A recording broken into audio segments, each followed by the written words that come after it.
Hello everyone, welcome back to Nikki's life vlog.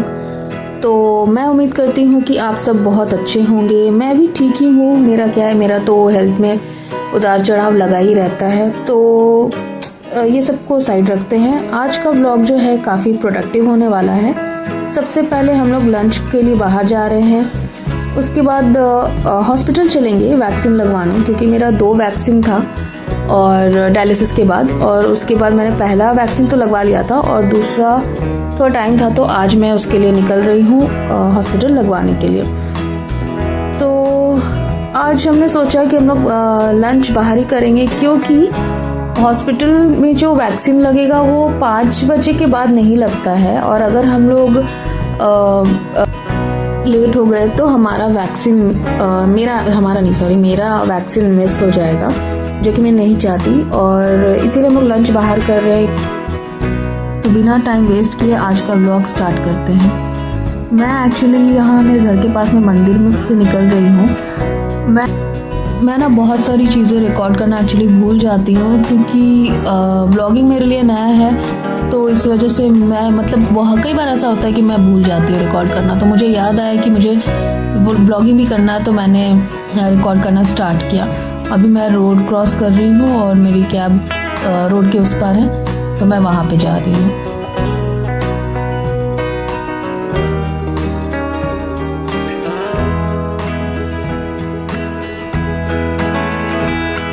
अभी हम लोग मंदिर से निकल चुके हैं।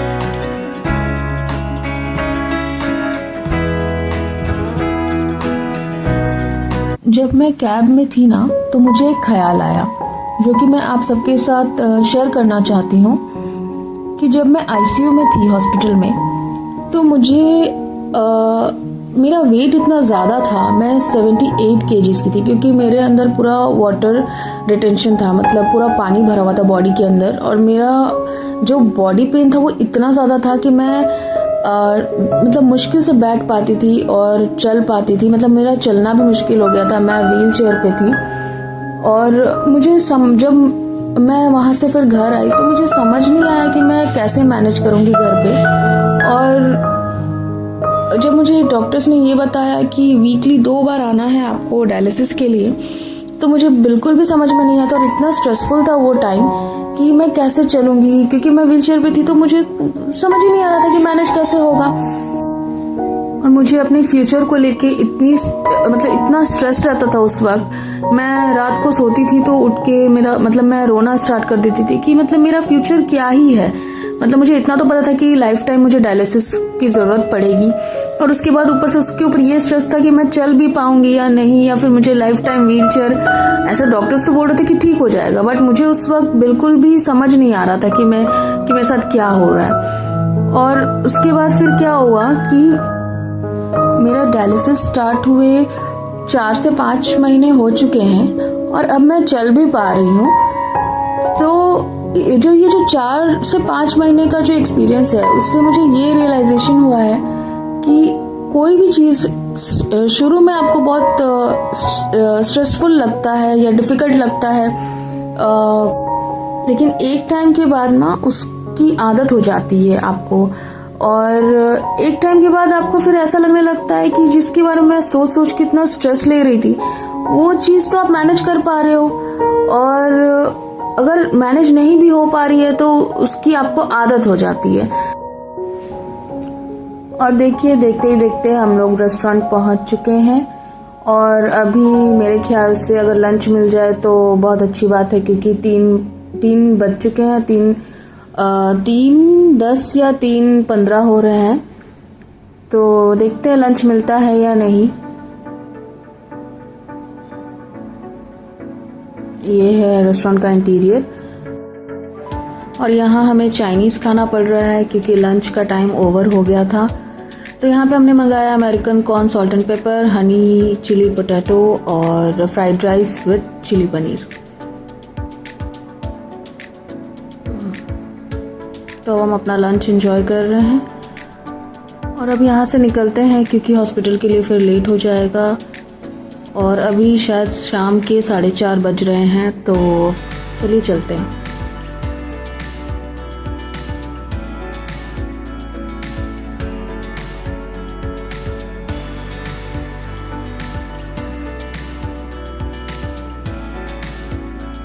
यहाँ पर हम हॉस्पिटल पहुँच चुके हैं। वहाँ पे मैं वेट कर रही हूँ क्योंकि मेरी दीदी गई है वो वैक्सीन लेने फार्मेसी से।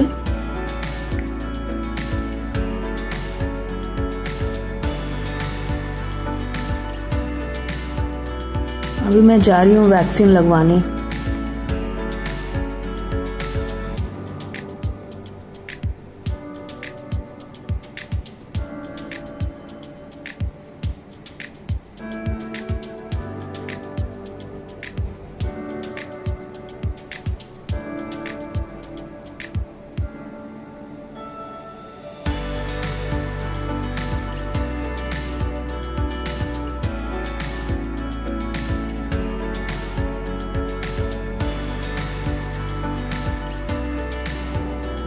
अभी हम लोग हॉस्पिटल से निकल चुके हैं और अभी मेरे घर के पास जो एक मॉल है वहाँ पे हमने सोचा कि थोड़ा शॉपिंग कर लेते हैं। तो वहाँ पे जो ये गुपचुप वाला जो स्टॉल है यहाँ पे मैं आई हूँ गुपचुप खाने के लिए, क्योंकि मेरा तो ये बहुत फेवरेट है। लेकिन मैं 5 साल से, जब से मुझे CKD डायग्नोस हुआ है, तब से मैं मतलब बहुत अवॉइड करती थी, क्योंकि अलाउड ही नहीं था, क्योंकि इसमें जो इमली का खट्टा पानी होता है वो मैं खा ही नहीं सकती थी। और प्लस इसमें जो मटर होता है वो भी मैं नहीं खा सकती थी, क्योंकि इसमें प्रोटीन होता है। तो अभी डायलिसिस है तो अभी भी मैं अवॉइड ही करती हूँ, बट कभी कभार 1-2 जैसे कि मंथ में 1-2 बार मैं खा लेती हूँ। और यहाँ के गुपचुप बहुत टेस्टी होते हैं।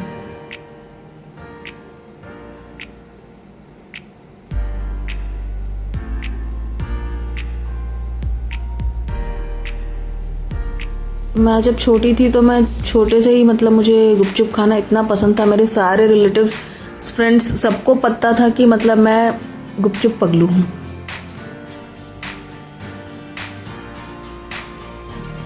और अभी मेरा खाना हो गया तो अब मैं मॉल के अंदर जा रही हूँ अपनी फैमिली के साथ। एक्चुअली मुझे देखना था कि ज़ूडियो में नया कलेक्शन आया है या नहीं, क्योंकि जो मेरे जितने भी कपड़े हैं ना वो उन्हें मैं डायलिसिस के दिन नहीं पहन सकती। इसका भी एक रीज़न है, क्योंकि पहले ना मेरे नेक पे कैथेटर डला हुआ था जिसके थ्रू डायलिसिस होता था, और वो टेम्परेरी भी था। तो उसे हटा के या तो मुझे हाथ में खुद के हाथ में फिस्टुला कराना था, या तो फिर मुझे पम्प कैथेटर अपने चेस्ट पे करवाना था। तो ये दोनों में से कोई एक सर्जरी करवानी थी, क्योंकि मैं नेक वाला जो कैथेटर है वो ज़्यादा टाइम तक रख नहीं सकती थी, इन्फेक्शन होने का डर था। तो इसीलिए तब तक तो मैं किसी भी तरह के कपड़े पहनती थी तो वो चलता था। बट मैंने डिसाइड किया है कि फिस्टुला ना करा के मैं पम्प कैथेटर अपने चेस्ट पे ये सर्जरी करवा लूँ। तो उससे क्या होगा ना कि मुझे थोड़ा इजी होगा और उससे इन्फेक्शन होने के चांसेस ज़्यादा नहीं रहेंगे। और तो इसी वजह से, और अगर मैं चेस्ट पे मैंने अगर वो सर्जरी करवाई है तो उसके लिए मुझे ऐसा टॉप या फिर ऐसी कुर्ती लेनी होगी जिससे कि मैं ऊपर चेस्ट के सामने में जो बटन्स होते हैं उससे मैं अनबटन कर सकूं और इजीली डायलिसिस हो सके। तो उसी के लिए मैं शॉपिंग करने के लिए आई हूँ। देखते हैं कुछ अगर मिला तो, नहीं तो ऐसे विंडो शॉपिंग करके चले जाएंगे घर।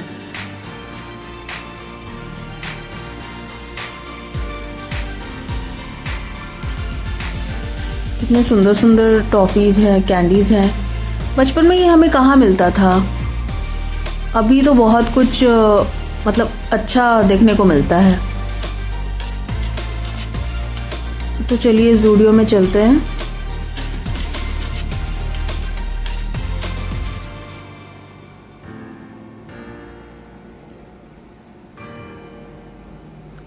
और ये आ गए हम ज़ूडियो में। देखते हैं अगर कोई अच्छा आउटफिट हुआ या बजट फाइन मिलते हैं या नहीं, पता नहीं, देखते हैं क्या होता है।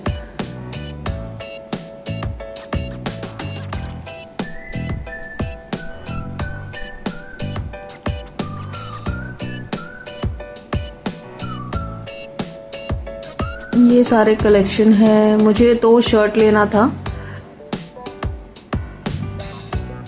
जिसके फ्रंट में बटन्स हो ताकि इजीली डायलिसिस हो सके।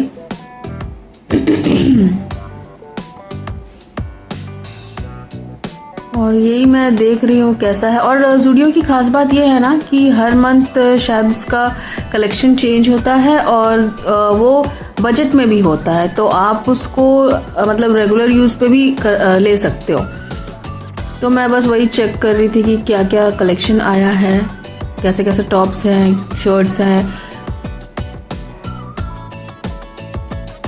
ड्रेसेस। अच्छा लगा, इस बार कलेक्शन अच्छा था ज़ूडियो का। मुझे फ्रेश कलर्स और फ्रेश पूरा कलेक्शन देखने को मिला। अदरवाइज वो क्या होता है ना कि एक ही रिपीटेड पैटर्न में, मुझे ऐसा लगता है, पता नहीं, रिपीटेड पैटर्न में वो ड्रेसेस रहते हैं, तो मुझे वो चीज़ इस बार देखने को नहीं मिली। इस बार थोड़ा नया कलेक्शन, अलग अलग पैटर्न्स और बहुत सारी वेराइटीज़ थी। मुझे ये शर्ट पसंद आया, अब देखते हैं ये लेते हैं या नहीं लेते हैं।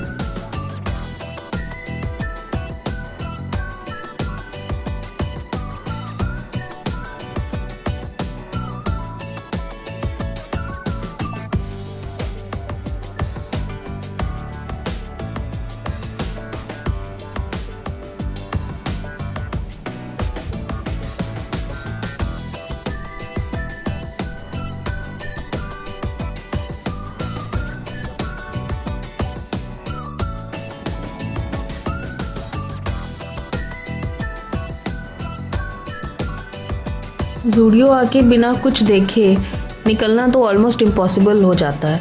हर बार कोई ना कोई चीज़ पसंद आ ही जाती है। शॉपिंग हो या ना हो, देखना तो बनता है। ये मुझे अच्छा लगा, बट पता जब मैंने ये ट्राई किया ना तो मुझे बहुत ओवर साइज्ड लगा ये, और वो ट्रेंड में भी है बट मुझ पे वो चीज़ अच्छी नहीं लग रही थी, तो मैंने नहीं लिया। मैंने ये शर्ट लिया, ये मुझे अच्छी लगी। और ये आउटफिट ना, ये सारे आउटफिट का जो फैब्रिक है वो भी बहुत कंफर्टेबल है और बजट में भी है, तो अच्छा लगता है।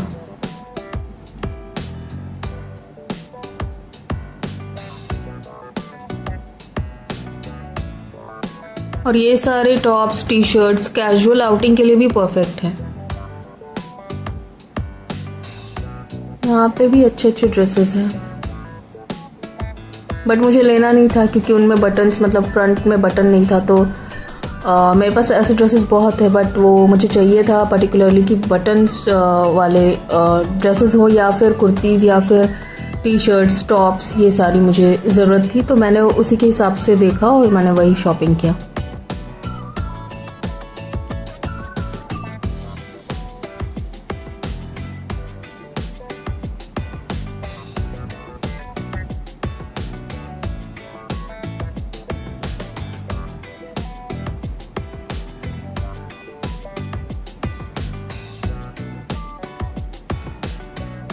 प्रिटी ड्रेसेस थे, अच्छे लग रहे थे, सारे कलर्स, सॉफ्ट पैटर्न, सब कुछ अच्छा था।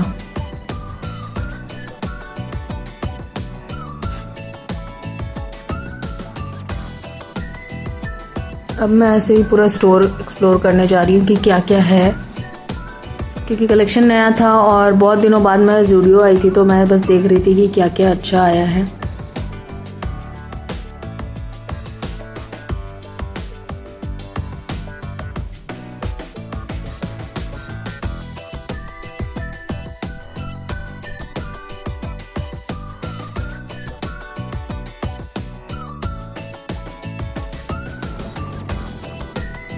और यहाँ ना मुझे क्लचर्स दिखे, बैक क्लिप्स दिखी, मुझे ये भी ज़रूरत थी, बट मैं देख रही थी जो मुझे चाहिए वो है या नहीं,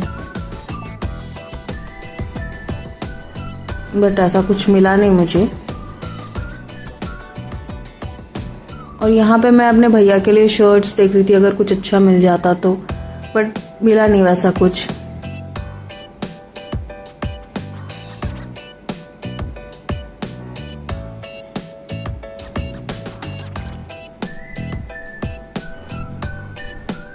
घूमते घूमते उसी सेक्शन में आ गई।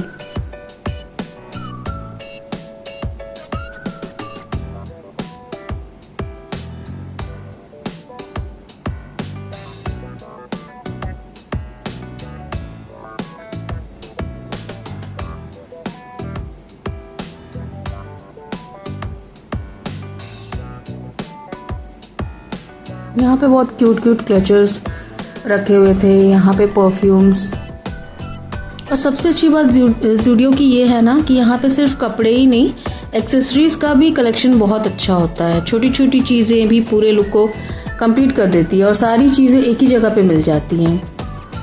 तो पहले तो मैं बहुत स्केप्टिकल थी कि यहाँ के जो प्रोडक्ट्स स्किन केयर वो सही है या नहीं, लेकिन मैंने यूज़ किया है, ऐसा कुछ मुझे ख़राब तो नहीं लगा, मुझे कुछ बुरा नहीं लगा, सब कुछ ठीक लगा।